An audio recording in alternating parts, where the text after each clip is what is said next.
Cette nuit-là, une loi semencière a bousculé les certitudes. Évaluée à 900 millions de dollars, elle rompt avec les semences OGM et annonce un recentrage sur des variétés d'indigènes, au moment même où les marchés misaient sur la standardisation. Que signifie pour les producteurs, les firmes et les chancelleries le fait que ce geste du Burkina Faso soit désormais lu à travers la figure d'Ibrahim Traoré comme un test de souveraineté agricole au Sahel? Si un pays enclenche une réaction en chaîne, l'équilibre commercial, diplomatique et rural peut se réécrire plus vite que prévu. Ce récit propose une lecture claire de ce qui se joue réellement derrière une loi agricole présentée comme technique. L'enjeu pour le public est simple. Comprendre comment une décision juridique peut, en quelques mois, remodeler un marché mondial, déplacer des rapports de force diplomatiques et transformer des pratiques rurales concrètes. Au Burkina Faso, la réforme semencière ne se limite pas à un cadre réglementaire. Elle touche à la capacité d'un État à reprendre la main sur une ressource stratégique, tout en assumant les conséquences économiques et politiques de ce choix. À l'extérieur, cette décision est observée comme un signal. Si elle s'avère durable, elle pourrait inspirer d'autres pays du Sahel et fragiliser des modèles d'exportation longtemps considérés comme acquis. L'intérêt est donc double. Saisir les risques réels d'un tel virage et mesurer la promesse d'autonomie qu'il porte pour les sociétés rurales. C'est à cette intersection, entre calcul stratégique et vécu quotidien, que s'inscrit la trajectoire associée à Ibrahim Traoré et que se dessine la portée réelle de la réforme. La première révélation tient en un chiffre, 900 millions de dollars, engagés par une loi agricole dans un pays souvent perçu comme périphérique. La seconde est plus politique. Ce montant n'est pas un simple budget, mais un signal de rupture qui reconfigure, presque instantanément, la lecture internationale du Burkina Faso. Jusqu'ici, le pays s'inscrivait dans un cycle connu. Les semences génétiquement modifiées dominaient les circuits agricoles, soutenus par des firmes multinationales et intégrées à des chaînes d'approvisionnement mondialisées. Les rapports techniques évoquaient des gains rapides de rendement, mais, sur le terrain, les agriculteurs décrivaient aussi une dépendance croissante aux intrants, une fragilisation des sols et un endettement prolongé. Ce décalage entre promesses macroéconomiques et vécu local formait un angle mort des analyses dominantes. La loi semencière vient rompre cette continuité. En mobilisant un investissement évalué à 900 millions de dollars, l'État burkinabé ne se contente pas d'ajuster une réglementation. Il redirige l'ensemble d'un modèle productif. Ce basculement est immédiatement interprété, à Washington comme à Bruxelles, comme un précédent potentiellement contagieux. Des notes d'analystes américains évoquent alors un risque d'effet domino si d'autres pays du Sahel s'engagent sur la même voie.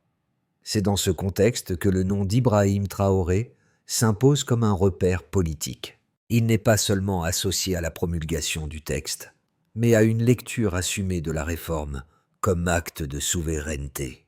Les discours officiels insistent sur la reprise de contrôle d'une ressource fondamentale, la graine, point de départ de toute chaîne agricole. Ainsi, le signe révélateur n'est pas uniquement financier. Il révèle qu'une décision juridique, lorsqu'elle est adossée à un choix politique clair, peut modifier simultanément les attentes locales, les calculs diplomatiques et les équilibres économiques régionaux. Le contexte change de nature. L'agriculture devient un terrain stratégique à part entière. Sur le terrain, les premiers effets de la réforme apparaissent loin des capitales et des communiqués officiels. Dans la région de Koudigou, un cultivateur souvent cité dans les échanges communautaires raconte une trajectoire devenue emblématique. Pendant plus de 10 ans, il a alterné entre semences importées et variétés locales, suivant les recommandations successives des programmes agricoles. Les premières saisons semblaient prometteuses, mais les cycles suivants ont révélé un autre visage. Sol plus compact, besoin accru en intrants, marge de plus en plus étroite. Lorsque la loi semencière entre en vigueur, il décide de revenir entièrement aux graines traditionnelles conservées par sa famille. Après quelques récoltes, il observe une stabilité qu'il n'avait plus connue depuis longtemps. À Waiguya, une coopérative féminine joue un rôle différent, mais tout aussi structurant. Depuis des années, ses membres collectaient discrètement des lots de semences indigènes transmis par les aînés du village. Ce travail, marginal et peu visible, prend soudain une valeur nouvelle avec l'annonce officielle de la réforme. Les techniciens locaux et certains chercheurs commencent à s'y référer pour comprendre les dynamiques variétales oubliées.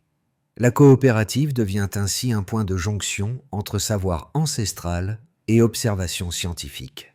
Ces figures de terrain n'agissent pas isolément. Elles illustrent un déplacement plus large. La loi commence à modifier les pratiques quotidiennes avant même que ses effets macroéconomiques ne soient mesurables. Les réunions communautaires se multiplient, les échanges de semences reprennent, et les décisions agricoles se discutent à nouveau collectivement. Et l'essentiel devient alors tangible. Une réforme n'existe réellement que lorsqu'elle transforme les gestes ordinaires de ceux qui cultivent la terre. Avant l'annonce, le Burkina Faso suivait une trajectoire lisible. Les semences génétiquement modifiées structuraient les campagnes, les contrats d'approvisionnement se renouvelaient, et les partenaires extérieurs considéraient le pays comme un maillon stable d'un marché régional prévisible. Les débats existaient, mais ils restaient confinés à des cercles techniques. Les équilibres semblaient acquis. Puis, un événement déclencheur survient. La loi semencière, évaluée à 900 millions de dollars, est rendue publique. En quelques heures, les premières analyses internationales parlent d'une rupture nette. Le texte n'aménage pas à la marge, il redéfinit le cadre. Les médias spécialisés soulignent l'abandon explicite des semences OGM au profit de variétés indigènes protégées. Ce choix est immédiatement lu comme un geste politique, non comme une simple réforme agricole. La tension monte rapidement. À Washington, des conseillers du secteur agricole alertent sur un risque de précédent. Si un pays du Sahel peut réviser ainsi ses règles, d'autres pourraient suivre. Des notes internes évoquent le Mali, le Niger et le Ghana comme candidats plausibles à une réorientation similaire. L'inquiétude porte moins sur le Burkina Faso lui-même que sur l'effet cumulatif d'une telle dynamique régionale. Le marché, jusque-là fragmenté mais cohérent, pourrait se fissurer. Dans le même temps, les entreprises multinationales réagissent. TAS, Monsanto et Bayer expriment publiquement leurs réserves. Elles évoquent une contraction possible de la demande et une remise en cause de l'architecture commerciale patiemment construite. Les communiqués restent mesurés, mais le signal est clair. La réforme burkinabé n'est pas perçue comme un épiphénomène. Elle touche au cœur du modèle de diffusion des biotechnologies agricoles. À l'intérieur du pays, la séquence est vécue autrement. Les annonces circulent dans les villages, avec lenteur mais gravité. Les témoignages parlent de souvenirs encore vifs. Saisons où les promesses de rendement rapide se sont accompagnées de dettes durables et de sols appauvris. La loi agit comme un point de bascule symbolique. Elle autorise, pour la première fois depuis longtemps, l'idée que le cadre peut changer en faveur des pratiques locales. C'est à ce moment que la figure d'Ibrahim Traoré s'impose pleinement dans le récit. Ces prises de parole, relayées dans la région, lient explicitement la réforme à une notion de souveraineté. Il ne s'agit pas seulement de produire autrement, mais de décider autrement. Cette articulation politique transforme la lecture de l'événement. La loi devient un acte fondateur, assumé comme tel. L'onde de choc se propage ensuite. Sur le plan diplomatique, les échanges se tendent. Les partenaires occidentaux multiplient les demandes d'éclaircissement. Les conférences régionales intègrent désormais la question semencière comme un sujet stratégique. Dans le Sahel, les observateurs notent une curiosité nouvelle pour le modèle burkinabé, encore prudente mais réelle. Au terme de cette séquence, un constat s'impose. En quelques semaines, une décision juridique a déplacé des lignes que l'on croyait fixes. Avant, l'agriculture burkinabé était un secteur parmi d'autres. Après, elle devient un terrain où se croisent nos souverainetés, économie et influence régionale, sous l'impulsion assumée d'Ibrahim Traoré. Au point de départ, la situation est claire. Pendant des années, l'agriculture burkinabé reposait majoritairement sur des semences génétiquement modifiées. L'écart apparaît lorsqu'une loi évaluée à 900 millions de dollars vient interrompre brutalement cette trajectoire. Ce montant n'est pas présenté comme une simple enveloppe budgétaire, mais comme un indicateur d'ampleur. Il signale un choix capable de réorienter tout un secteur productif en un temps très court. Un premier repère mesurable apparaît et il concerne l'investissement lui-même. Les analyses soulignent que 900 millions de dollars représentent, pour un pays comme le Burkina Faso, un engagement exceptionnel. Il traduit une volonté de transférer des ressources financières vers des filières locales plutôt que de soutenir des circuits d'importation. En termes simples, l'argent cesse d'alimenter principalement des fournisseurs extérieurs pour être redirigé vers la structuration interne de l'agriculture. Cette bascule financière modifie la hiérarchie des priorités publiques et redéfinit les attentes des acteurs du terrain. Un deuxième indicateur se dessine, lié à la dimension régionale potentielle. Les notes évoquées dans les cercles américains mentionnent explicitement 3 pays, le Mali, le Niger et le Ghana, comme susceptibles d'envisager des réformes similaires. Ce chiffre a été interprété comme un seuil critique.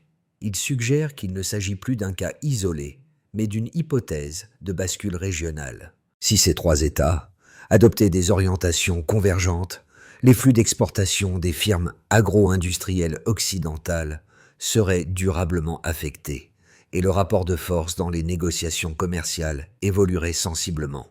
Un troisième repère, cette fois chiffré, se précise autour de la diversité semencière réactivée. Sur le terrain, des coopératives rurales ont recensé plus d'une dizaine de variétés indigènes immédiatement exploitables, issues de l'eau conservée par les familles. Ce nombre peut paraître modeste, mais il est analysé comme un point d'ancrage solide. Il démontre que, malgré des décennies de marginalisation, un patrimoine agricole utilisable subsiste. Autour de ce noyau restreint, les centres de recherche testent la résilience climatique, les cycles de croissance et la compatibilité avec des pratiques agricoles modernisées. Ces 3 indicateurs, mis en perspective, dessinent une transition progressive, plutôt qu'un saut dans l'inconnu. Les données montrent que le changement n'est ni uniforme, ni instantané. Dans certaines zones, l'adaptation aux variétés locales exige des ajustements techniques, notamment en matière d'irrigation. Dans d'autres, les agriculteurs observent une cohérence rapide entre les graines indigènes et des sols redevenus plus stables après plusieurs saisons. Les chiffres éclairent également l'organisation sociale. Les réunions communautaires se multiplient, les échanges de semences reprennent une place centrale, et la coordination entre agriculteurs et techniciens s'intensifie. Ce mouvement est facilité par un cadre légal qui protège les variétés locales tout en autorisant leur diffusion contrôlée. Ainsi, la quantification ne sert pas à clore le débat, mais à baliser la trajectoire. Elle montre qu'un virage juridique, soutenu politiquement, notamment par la lecture souverainiste associée à Ibrahim Traoré, peut réordonner les comportements agricoles, rééquilibrer les rapports commerciaux et ouvrir un espace nouveau pour la recherche indigène, sans effondrement immédiat du système existant. 2 thèses structurent le débat autour de la réforme semencière burkinabé. La première, portée par des institutions occidentales et de grandes firmes agro-industrielles, affirme que l'abandon des semences génétiquement modifiées fragilise la capacité de production. Selon cette lecture, les OGM offrent une efficacité éprouvée dans des contextes climatiques difficiles, en stabilisant les rendements et en réduisant l'incertitude pour les exploitants. Les analyses associées soulignent aussi l'importance de la standardisation variétale pour l'intégration aux chaînes de valeur mondiale. En s'en écartant, le Burkina Faso risquerait, selon ses acteurs, une marginalisation technologique et une exposition accrue aux chocs de marché. Cette thèse insiste également sur la prévisibilité. Les semences brevetées s'inscrivent dans des systèmes d'approvisionnement rodés, accompagnés de conseils techniques et de financement. Les rompre pourrait créer des frictions à court terme, adaptation des pratiques, apprentissage coûteux, incertitude sur les rendements initiaux. Dans cette perspective, la réforme apparaît comme un pari risqué, dont les bénéfices seraient incertains face à des coûts immédiats bien identifiés. La seconde thèse, défendue par des communautés rurales et des chercheurs du Sahel, propose une lecture inverse. Elle soutient que la dépendance aux OGM a généré des effets cumulatifs négatifs. Endettement, appauvrissement des sols, vulnérabilité face aux intrants, importés. Les témoignages de terrain évoquent des cycles où les gains rapides ont cédé la place à des coûts croissants. Les variétés indigènes, mieux adaptées aux conditions locales, seraient au contraire un levier de stabilité écologique et économique à moyen terme, réduisant la dépendance structurelle. La réponse se situe dans les éléments observables. D'une part, la réforme ne s'opère pas dans l'isolement. La mention récurrente de 3 pays voisins envisageant des trajectoires similaires contredit l'idée d'une marginalisation solitaire. D'autre part, les données de terrain montrent une réactivation progressive de patrimoine semencier existant, appuyé par des cadres de recherche locaux. Le changement est graduel, encadré et soutenu par un investissement public conséquent. Enfin, la dimension politique compte. La lecture souverainiste associée à Ibrahim Traoré ne nie pas les contraintes techniques.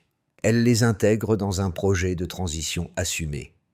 Les faits disponibles suggèrent ainsi qu'un modèle alternatif peut émerger sans provoquer l'effondrement annoncé par ses détracteurs, à condition d'un accompagnement méthodique et d'une coordination régionale.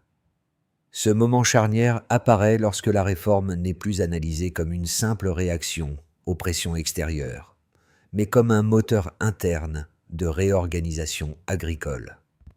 Les observations venues des villages du Nord montrent une coordination nouvelle entre agriculteurs, coopératives et techniciens. Les réunions communautaires ne servent plus seulement à commenter la loi. Elles deviennent des espaces de décision où l'on discute des variétés, des cycles de culture et des modes de conservation. Cette densification du lien social était largement absente des premières lectures internationales. Le regard change alors de focale. Ce qui semblait être un acte défensif se révèle un cadre structurant. La loi ne bloque pas seulement l'accès aux semences OGM. Elle crée des incitations à reconstruire des pratiques locales, à partager des savoirs et à formaliser des réseaux d'échange. La réforme commence à produire ses effets avant même d'être pleinement évaluée par les indicateurs macroéconomiques. C'est ici que la figure d'Ibrahim Traoré prend une dimension différente. Ses interventions publiques, relayées dans les analyses régionales, fonctionnent comme un point de ralliement. Elles donnent une cohérence politique à des dynamiques dispersées et transforment une mesure juridique en symbole partagé. La souveraineté agricole cesse d'être un slogan abstrait pour devenir un horizon opérationnel. À partir de là, le récit bascule. La question n'est plus seulement de savoir si la loi résistera aux pressions extérieures, mais comment ses effets concrets vont se traduire pour l'État, les acteurs économiques et les communautés rurales dans les mois qui viennent. Les effets de la réforme se lisent désormais à travers des impacts différenciés, selon les acteurs concernés. Cette pluralité de conséquences permet de mesurer comment une même décision juridique redessine, simultanément, des sphères distinctes mais interdépendantes. Pour l'État burkinabé, la réforme modifie d'abord la posture stratégique. En réorientant le cadre semencier, les autorités assument un déplacement du centre de gravité agricole vers des ressources internes. Cette décision implique un effort administratif accru. Encadrement des variétés locales, soutien aux structures de recherche, organisation des circuits de distribution. Elle renforce aussi la capacité de négociation du pays. Dans les échanges régionaux et internationaux, le Burkina Faso ne se présente plus uniquement comme un marché, mais comme un acteur porteur d'un modèle. Cette reconfiguration institutionnelle s'inscrit explicitement dans la vision défendue par Ibrahim Traoré, qui lie la souveraineté agricole à la souveraineté politique. Du côté des entreprises, l'effet est contrasté. Les multinationales agro-industrielles perçoivent la réforme comme un signal négatif, la perspective d'une contraction de la demande, si elle se généralise au Sahel, remet en question des stratégies d'exportation établies de longue date. À l'inverse, des acteurs économiques locaux voient s'ouvrir un espace nouveau. Les filières de transformation liées au mil, au sorgho ou à des huiles locales gagnent en visibilité. Des coopératives et de petites entreprises commencent à capter une part de valeur qui, auparavant, quittait le territoire. La réforme agit ainsi comme un filtre, fragilisant certains modèles tout en rendant d'autres viables. Pour les populations rurales, les conséquences sont plus immédiates. Les témoignages décrivent une réduction progressive de la dépendance aux intrants coûteux et une reprise de contrôle sur les cycles de culture. Les échanges de semences reprennent une fonction centrale, non seulement économique, mais aussi sociale. Les réunions communautaires deviennent des lieux d'apprentissage et de coordination. Si les résultats agronomiques restent variables selon les zones, le sentiment dominant est celui d'une marge de manœuvre retrouvée. La réforme transforme la relation des agriculteurs à la terre, en la rendant moins tributaire de décisions prises à l'extérieur. Enfin, à l'échelle régionale, l'effet d'entraînement est scruté avec attention. Les mentions récurrentes du Mali, du Niger et du Ghana dans les analyses diplomatiques illustrent une curiosité stratégique. Aucun alignement immédiat n'est acté, mais l'hypothèse d'une convergence existe. Si plusieurs États adoptaient des cadres similaires, l'équilibre agricole ouest-africain serait profondément modifié. Les discussions régionales intègrent désormais la question semencière comme un levier de coopération ou de tension, selon les intérêts en jeu. Ces 4 niveaux révèlent une même logique. La réforme n'agit pas de manière uniforme, mais elle crée des trajectoires nouvelles, parfois complémentaires, parfois conflictuelles. Elle transforme un choix national en phénomène systémique, dont la portée dépasse largement le champ agricole et inscrit durablement le Burkina Faso dans une recomposition régionale portée politiquement par Ibrahim Traoré. À partir des dynamiques observées depuis l'adoption de la loi, 3 trajectoires plausibles se dessinent pour les 6 à 12 prochains mois. Elles ne sont pas des prédictions, mais des cadres de lecture fondés sur les signaux déjà visibles, tant à l'intérieur du Burkina Faso que dans son environnement régional. Dans la trajectoire la plus probable, la transition se poursuit de manière maîtrisée. Dans l'hypothèse la plus probable, la transition se poursuit à un rythme mesuré. Les coopératives rurales consolident l'inventaire des semences indigènes et les centres de recherche affinent leurs protocoles d'adaptation au sol et au climat du Sahel. Les autorités renforcent progressivement les dispositifs d'encadrement, sans bouleverser l'équilibre budgétaire. À l'international, les partenaires occidentaux maintiennent une pression diplomatique contenue, cherchant davantage à observer qu'à contraindre. Les pays voisins multiplient études et échanges techniques, sans décision immédiate d'alignement. Le système gagne en cohérence, mais reste sous surveillance. Dans une trajectoire plus favorable, une amplification régionale devient envisageable.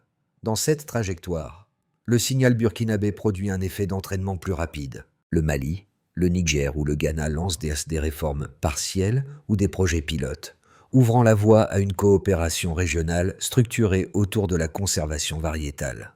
Les organisations agricoles ouest-africaines gagnent en poids dans les forums internationaux, et les filières locales se stabilisent plus vite que prévu. À l'intérieur du pays, l'émergence de petites unités de transformation renforce la valeur ajoutée locale. La réforme devient alors un référentiel, non un cas isolé. Dans une trajectoire plus tendue, la friction externe peut s'intensifier. Dans l'hypothèse la moins favorable, les réactions internationales se durcissent.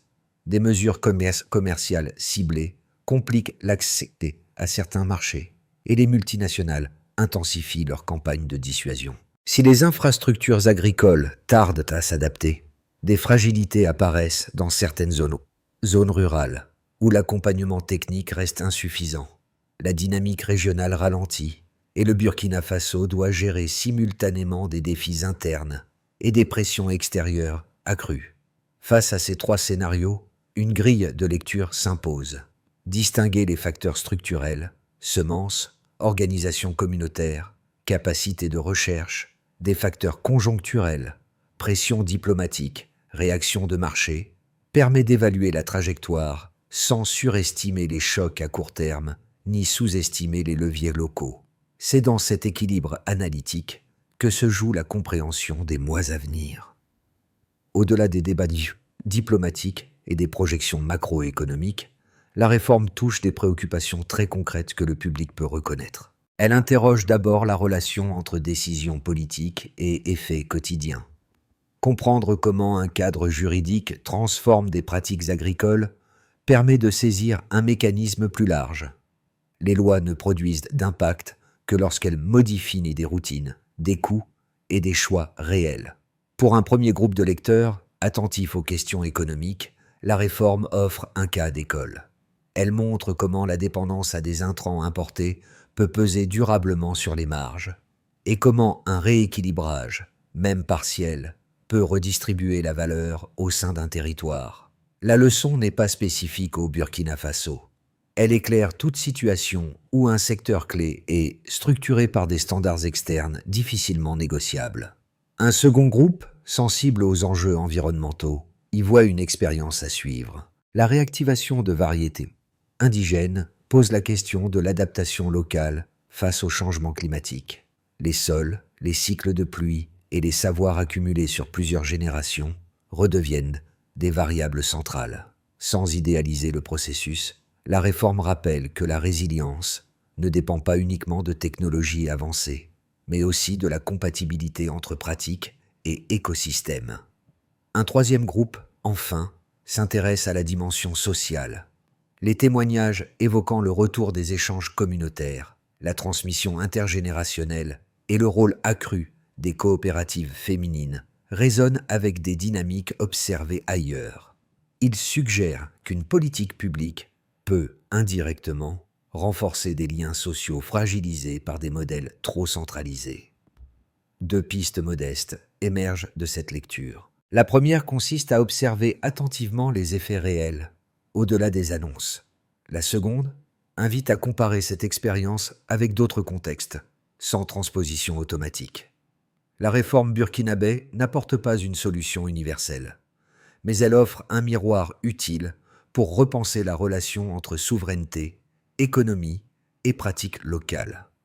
Pour que la réforme semencière produise des effets durables, elle doit s'appuyer sur une mise en œuvre structurée, lisible pour les acteurs du terrain comme pour les partenaires institutionnels. Les analyses convergent vers une feuille de route en plusieurs étapes, articulant décisions politiques, capacités techniques et mécanismes d'évaluation, dans l'esprit de la souveraineté défendue par Ibrahim Traoré. Pour commencer, l'attention se porte sur la formation. Les agriculteurs doivent disposer d'un accompagnement technique continu pour maîtriser les variétés indigènes, leur cycle de culture et leurs exigences spécifiques. Cette action implique les services agricoles locaux, appuyés par des chercheurs et des techniciens formés aux réalités du Sahel. L'objectif est clair: réduire l'incertitude de la transition et sécuriser les premières saisons. Ensuite, la question des infrastructures devient centrale. Sans capacité suffisante de stockage, d'irrigation et de conservation des semences, la réforme resterait fragile. Des investissements ciblés, publics et communautaires, sont nécessaires pour éviter que les gains agricoles ne soient annulés par des pertes logistiques. Cette dimension conditionne la stabilité du modèle à moyen terme. Puis, la coordination régionale s'impose comme un levier. Des échanges structurés avec d'autres pays du Sahel permettraient de partager données, pratiques et protocoles de recherche. Une telle coopération renforcerait la crédibilité du modèle burkinabé et réduirait les risques d'isolement. Dans cette perspective, le rôle politique d'Ibrahim Traoré est central, car il donne une cohérence stratégique à ses initiatives. Dans la continuité, il faut mesurer les résultats. Des indicateurs simples: stabilité des rendements, réduction des coûts d'intrants, diversité variétale, doivent être suivis régulièrement. Ils permettent d'ajuster la trajectoire sans idéologiser le processus. Enfin, la transmission devient déterminante. Intégrer l'agriculture indigène dans les programmes de formation et valoriser les savoirs locaux garantit que la réforme dépasse le court terme. Cette feuille de route ne promet pas une transition sans difficulté. Elle propose un cadre pragmatique pour transformer une décision juridique en politique agricole opérationnelle, capable de résister aux pressions extérieures tout en restant ancrée dans les réalités locales. Le récit revient là où tout a réellement commencé, dans les champs, loin des salles de négociation. À Koudigou comme à Wahigouya, les gestes décrits plus tôt prennent une valeur symbolique nouvelle. Les semences conservées par les familles, longtemps reléguées à l'arrière-plan, deviennent le fil conducteur d'une transformation plus vaste. Elles rappellent que la réforme n'est pas née d'un abstrait calcul politique, mais d'un décalage accumulé entre modèles importés et réalités locales. Ce retour au terrain éclaire aussi la temporalité du changement. Les agriculteurs ne parlent pas en trimestre budgétaire ni en cycle diplomatique. Ils parlent en saison, en sol qui se tasse ou se régénère, en récoltes qui tiennent ou échouent. La loi prend sens lorsqu'elle s'inscrit dans cette durée-là, faite d'ajustements patients et de décisions collectives. Ce rythme lent contraste avec la rapidité des réactions internationales, mais il en constitue la base réelle. Dans ce cadre, la figure d'Ibrahim Traoré apparaît moins comme un point focal médiatique que comme un catalyseur.